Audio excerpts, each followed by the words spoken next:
자, 오늘 먼저 그 첫 번째 내용이 뭐냐면요. 이스라엘이 번성하여지자 교만에 빠지게 되었다. 이거 이제 서론적으로 이 얘기를 제가 이렇게 말씀드립니다. 이스라엘이 번성해지니까 교만에 이렇게 빠졌다는 거예요. 그래서 여기 1절을 보면은 내용이 이렇습니다. 에브라임이 말을 하면 사람들이 떨었도다 그랬어요. 그러니까 when Ephraim spoke men troubled 그랬는데 그가 이스라엘 중에 자기를 높이더니 그리고 결국 높인다. 이게 떨었다는 것은 무슨 얘기냐면 에브라임이라는 거를요. 에브라임은 여기 지도를 보시면은 북이스라엘을 에브라임이라고 합니다. 왜냐하면은 여기 12지파가 있었어요. 이렇게 이스라엘의 12지파였는데 아까 여기서도 말씀드렸다시피 이렇게 해서 12지파는 북쪽으로는 12지파는 뭐냐면은 북이스라엘로 갈라지고요. 베냐민하고 유다 이렇게 해서 물론 시므온은 그냥 유다에 포함이 됩니다. 이렇게 해서 남유다 이렇게 갈라지고 요 에브라임이 근데 여기 에브라임이 북이스라엘의 아주 중심적인 그러한 지파였습니다. 그래서 요거를 표현할 때 북이스라엘을 표현할 때 뭐라고 그러냐면 에브라임이라 이렇게 이제 대표격으로 다 이렇게 얘기를 하고 있습니다. 왜냐하면 에브라임이 북이스라엘의 대표가 되기 때문에. 그래서 에브라임이 말을 하면 떨어도다. 그러니까 이 에브라임이 그 당시에 이렇게 떤다는 거는 사람들이 그만큼 위험이 있고 또 잘 살게 되고 또 에브라임이 이렇게 부유하고 뛰어나고 뭐 그런 게 있으니까는 이렇게 이제 사람들이 떨게 되었다. 이렇게 여기서 이렇게 보고 있는 겁니다. 그런데 요 당시에 요 에브라임 지파 있잖아요. 요 12지파 중에서 요 에브라임 지파 소속에 당시에 그 어떠한 지도자가 있었냐면 그 여호수아 여러분 잘 아시죠? 그 가나안 땅 들어갈 때 모세의 후계자요. 여호수아도 바로 요 에브라임 지파 사람입니다. 그리고 요 남북으로 분열될 때 북이스라엘을 최초로 그 왕이 된 사람도 바로 에브라임 지파 사람이에요. 그러니까 요 에브라임이 말을 하면 사람들이 막 떨었다. 그러니까 그만큼 이렇게 당시에 그 에브라임이 번성하고 그랬다는 겁니다. 특별히 여기 보면은 그 여로보암 2세라고 그랬죠. 여기 보면은 호세아 선지자 북왕국 여로보암 2세 때, 요때 굉장히 그 아주 번성하고 아주 잘 살았다고 그럽니다. 그래서 호세아가 그때 이렇게 잘 살고 또 뭐 이렇게 부유하게 살고 막 그러다 보니까는 사람들이 어떻게 하게 됐어요? 타락하는 겁니다. 타락을 해요. 이제 그런 거는 오늘날도 마찬가지입니다. 마찬가지예요. 그래서 여기 첫 번째 제목이 뭐예요? 이스라엘이 번성하자 교만에 빠지게 되었다. 여기서 보면 이 교만이에요. 이 교만이라는 거 여러분 잘 보셔야 됩니다. 교만 또는 자만하고 이런 데 이제 빠졌다는 거죠. 근데 우리가 이렇게 보면은 교만이라는 것은 결국은 한 개인이나 국가를 이렇게 파멸로 이끌게 됩니다. 파멸로 이끌어들여요. 스스로, 이 교만이라는 게 무슨 말이냐면 스스로 자기 우월하다. 내가 다른 사람보다 우월하다. 우월감을 가지고서는 우월감을 가지고 있고 또 모든 걸 언제나 자기가 중심이 되려고 해요. 그렇지 않으면 만족을 못 하는 겁니다. 그걸 갖다 교만이라고 그러죠. 자기중심적이고 또 자기가 항상 우월하다고 이렇게 생각을 하고 있고요. 개인적으로도 물론 교만한 사람이 있고 그렇지만 또 국가적으로도 마찬가지입니다. 근데 이스라엘이 전체가 이렇게 나라가 당시에 번성하고 그러니까 이렇게 교만에 빠졌는데 우리도 이렇게 주위에 보면은 그러한 나라들이 있어요. 대개 보면은 해외 유학 하시는 분들은 다 아시겠지만 중국 유학생들이 해외에서 보면은 자기네 나라 중심적으로 얘기를 합니다. 중국은 대국이고 또 우리 주위에 있는 한국이나 일본 이런 또 특별히 한국 같은 경우는 자기네 속국이라고 얘기를 합니다. 속국. 한국은 중국의 속국이래요. 그리고 동북공정 그래가지고 다 이게 이 중국의 옛날에 다 중국 땅이었다 막 이런 식으로 막 하는데 그 정도가 좀 심합니다. 그리고 우리나라 한복이나 김치라든지 다 중국 거라 그래요. 우리나라가 다 중국에서 이렇게 훔쳐갔다고 그러고요. 특별히 요즘엔 또 서해공정, 동북공정, 동북공정은 저 뭐 우리나라 고구려 발해 뭐 이런 역사가 다 중국 역사라고 그러고요. 근데 이제 또 중국에 또 일본 유학생들을 만나면 일본 학생들은 또 뭐 유학생뿐만 아니고 지금도 중국도 마찬가지예요. 어떻게 가르치냐면은 일본 사람들은 한국은 우리 일본의 기술을 훔쳐가서 해가지고 잘 살고 있다. 이런 식으로. 물론 우리가 이 세계화 시대에 살다 보면은 서로 이렇게 영향을 받긴 받습니다. 받는데 근데 이제 그거를 갖다 훔쳐가지고 우리 훔쳐서 이렇게 다 뭐 우리 일본이 아니면은 발전했었다 뭐 이런 식으로 사실 우리가 일본의 영향을 받았건 사실이지만은 어디 우리가 일본의 영향만 받았겠습니까? 저 미국 또 유럽 해외 여행 얼마나 많이 다녀요. 그런 데서 많이 보고 배우고 해서 이렇게 종합을 해서 우리가 발전시켜서 중국도 마찬가지예요. 중국도 다 중국에서 뭐 이렇게 자기들 거 따라서 한다고 그러고 막 그렇게 하는데 우리가 어디 중국만 보고 배웁니까? 다 전 세계에 이렇게 다 우리가 보면서 또 이렇게 서로 영향을 주고받으면서 성장한 거죠. 그래서 성 어거스틴은 우리나라도 근데 또 마찬가지예요. 우리나라도 이게 70년 만에 이렇게 또 굉장히 많은 성장을 오늘날 이루었잖아요. 이러니까는 우리도 굉장히 자만심 또 교만해져 있습니다. 이게 우리 성장한 것이 우리 스스로 한 것으로 이렇게 생각을 하고 사실 우리 대한민국은 해방도 우리 스스로 한 게 아닙니다. 저 미국이 일본에 원자탄 터뜨려가지고 저 일본이 태평양 전쟁에서 미국하고 얼마나 미국이 전쟁을 했어요. 일본하고 필리핀에서 또 오키나와에서 아마 오키나와에서 전사한 게 아마 10만인가 이렇게 된다고 그래요. 그리고 저 남태평양에서도 어마어마하게 숫자 미군들이 죽고요. 마지막에 이제 원자탄을 뭐 필리핀에서 해전도 마찬가지고요. 그래서 나중에 원자 폭탄으로 그걸 이제 함으로써 우리가 해방됐고 6.25 전쟁도 마찬가지였어요. 6.25 전쟁도 우리 스스로 공산주의를 막아낼 수 없었습니다. 막아낼 수 없고 정말 우리가 이 북한 미국과 그 유엔군의 이 도움으로 정말 우리가 이렇게 오늘 우리 나라가 이렇게 또 이렇게 유지할 수 있었고 또 더군다나 미군이 한미동맹으로 이승만 대통령이 있을 때 한미동맹을 통해서 그동안에 한 70년 동안 이렇게 사실은 미군이 뒤에서 이렇게 받쳐주고 있었습니다. 만약에 우리가 물론 우리 한국 사람이 열심히 노력을 하고 또 근면성실하게 일을 하고 공부도 열심히 하고 나 그랬어요. 그러나 뒤에서 받쳐주는 게 없으면요. 우리나라는 시리아나 예멘처럼 내전으로 인해서 아무것도 할 수가 없게 됩니다. 뭐 발전을 할 수가 없었을 거예요. 그나마 미군이 70년 동안 우리를 이렇게 뒤에서 받쳐주고 있었기 때문에 그나마 이렇게 우리가 경제 발전에 또 우리가 모든 면에서 이렇게 발전할 수 있었던 거죠. 그래서 우리가 그러한 사실들을 잊으면 안 됩니다. 그런 걸 다 잊어버리고 여기에는 하나님의 은혜가 함께 했다는 사실을 여러분이 꼭 명심해야 돼요.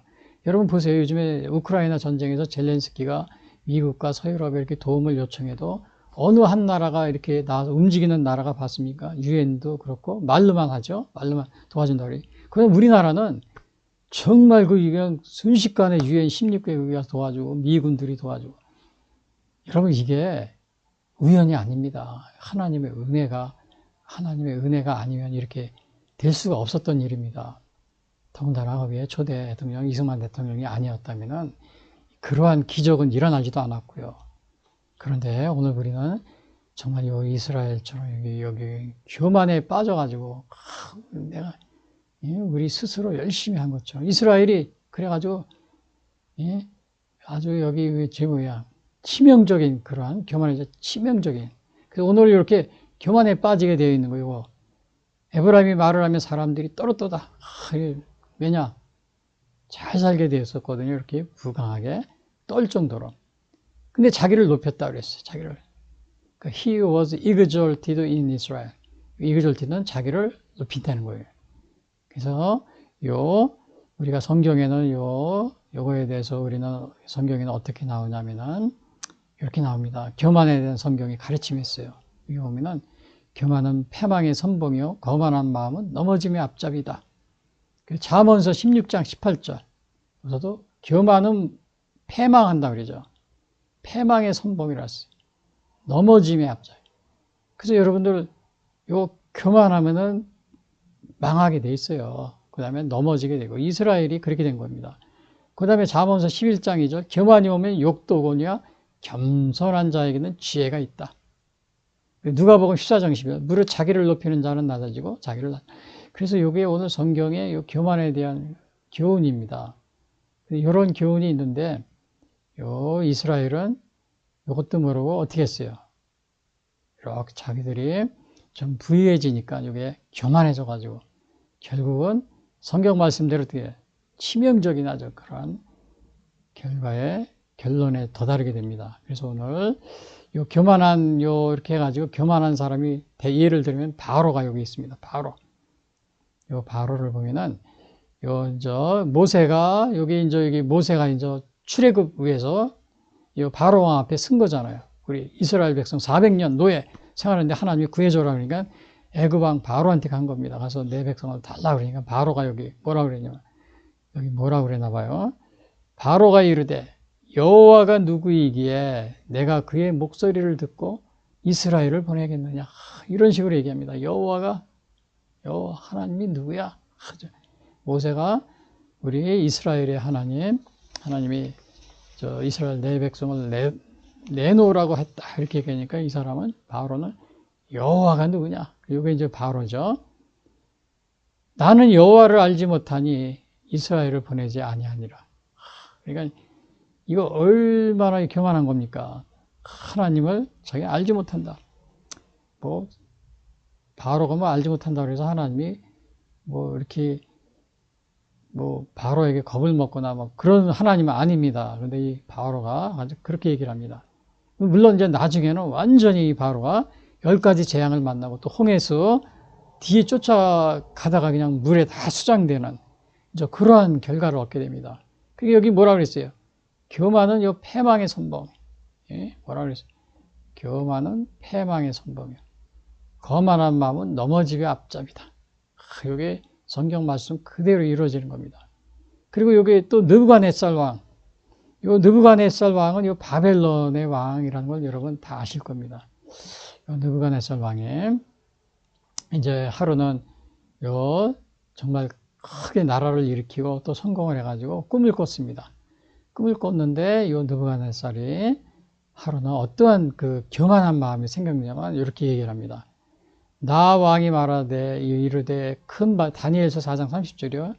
이 큰 바빌론은 내가 능력과 권세, 자기의 능력과 권세로 건설해 나의 도성으로 삼고 이것으로 내 위엄의 영광을 나타낸 것이 아니냐? 내 위엄의 영광. 이렇게 자랑을 했어요. 교만해졌습니다. 근데 교만의 정도가 좀 심했나 봐요. 심하니까 그때 마침 이 느부갓네살 왕이 꿈을 꾸는데 자기가 이렇게 꿈을 꾸는데 한 울창한 이 나무가 있는 꿈을 꿨어요. 새들이 막 깃들은. 근데 그때 꿈속에서 요 천사가 나타나가지고 이 나무를 탁 쓰러뜨리고 새들을 다 쫓아내고 이 나무 밑둥이만 남고 여기 쇠고랑과 밧줄로 딱 이런 잘려나간 거죠. 나무가 이게 잘려나가서 이런 게 그걸 본 겁니다. 그 다음에는 이 느부갓네살 왕이 소 있잖아요. 이건 소입니다. 소가 먹는 소처럼 풀을 뜯어 먹으면서 이렇게 뭐라 그러나. 오늘날 보면 노숙자나 미친 사람처럼 이렇게 막 헤매는 거. 그러한 꿈을 꾸게 됩니다.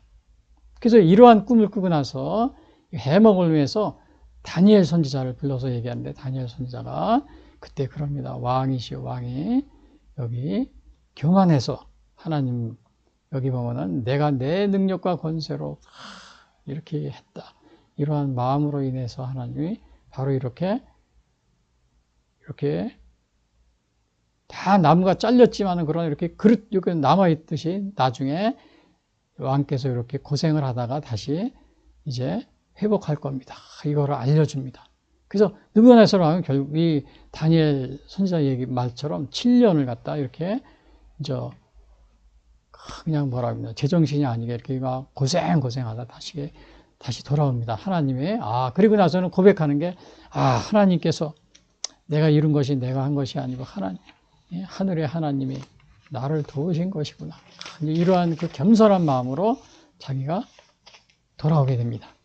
그래서 그러한 내용이 바로 느부갓네살 이렇게 교만해가지고는 여기서 보면은 이 왕이 이렇게 정말 소처럼 완전히 미친 사람 같잖아요. 이런 식으로 그냥 막 이렇게 고생을 7년을 했다고 이렇게 나와 있습니다. 성경에는.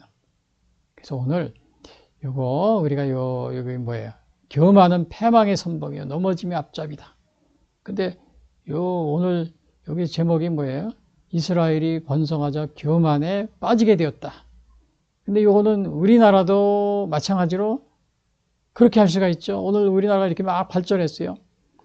발전하니까 우리가 우리 힘으로 한 거야. 이런 사람 굉장히 많습니다. 저도 주위에 보면 TV나 이런 데 보면은 또 해외에 가서 또 국내에 이렇게 막 자랑하는 사람 엄청 많아요. 근데 그렇게 우리가 느부갓네살 왕이 그렇게 하다가 큰 망신을 당했고 바로 왕도 그랬어요. 성경에 이렇게 교만하지 말라 그래. 또 이스라엘 백성들도 마찬가지로 교만하다가 치명적 결과를 얻게 되었어요. 그래서 우리 대한민국이 오늘날 이렇게 이런 거에 대해서 우리가 교만하면 안 되겠다. 그거를 이렇게 잘 명심을 해야 됩니다. 그러면은 오늘 여기 보시면은 요거 보시면은 제가 질문이 있어요. 자신이 이룬 성과에 자만하고 있지 않은가? 오늘날요. 여러분, 우리 자만하면 안 됩니다. 내가 무엇을 이뤘다. 그럴 때 여기 느부갓네살 왕이 그랬잖아요. 내 능력과 나의 권세로 오늘날 이렇게 크게 되었다. 이렇게 자랑하다가 그냥 소처럼 여기 보면 어떻게 됐어요? 여기 그냥 소처럼 이렇게 그냥 어려움을 당하는 이러한 일을 겪게 됩니다. 그래서 여러분들도 교만한 마음을 품으면 안 되겠죠.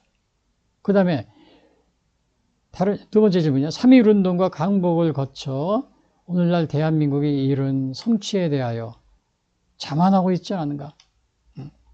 그렇죠. 오늘 우리가 이렇게 막 대한민국이 발전했어요. 그러니까 이게 우리가 정말 대부분이 이게 외국 사람들이 한국에 와서 깜짝깜짝 놀랍니다. 그러니까 다 인터뷰하는 거 들으면 우리가 열심히 무엇보다도 교육열이 좋았고 또 우리 열심히 공부를 했고 가르쳤고 또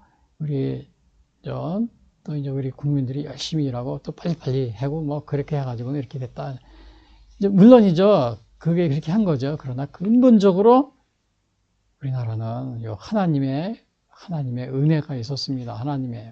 오늘날 우리 이렇게 발전한 데에는 그 하나님의 은혜를 물론 종교적인 거라 인터뷰도 이렇게 말은 할 수 없겠죠. 그러나 그렇게 말을 하도록 나중에 꼭 하나님의 은혜가 있었다. 이런 것을 여러분이 잊으면 안 됩니다. 그거를 꼭 명심하고 있어야 돼요. 보세요, 여러분. 우리 해방서부터 또 6.25 전쟁부터 또 그동안에 미군이 70년 동안 그냥 변함없이 우리를 뒤에서 받쳐주고 있었고요. 그러니까 우리가 이렇게 한 것은 우리 힘이 아니었던 겁니다. 우리 힘이. 여러분, 아무리 열심히 노력을 해도 이렇게 나라가 분열되고 또 내란이 일어나면 아무것도 못합니다. 여러분 시리아 보세요. 시리아나 아니면 예멘 같은 데 보세요. 아무리 똑똑하고 또 이렇게 열심히 한다고 해도 할 수가 없는 겁니다. 근본적으로 여기에 하나님이 함께 해주신 은혜가 없이는 불가능한 겁니다. 그래서 오늘 이거 이스라엘이 번영하여 교만해지자 다가온 치명적 결과. 그래서 이거 첫 번째는 우리가 서론으로서 뭘 봤어요? 서론으로서 우리가 이스라엘이 번성하자 교만에 빠졌다. 그럼 우리가 이제 두 번째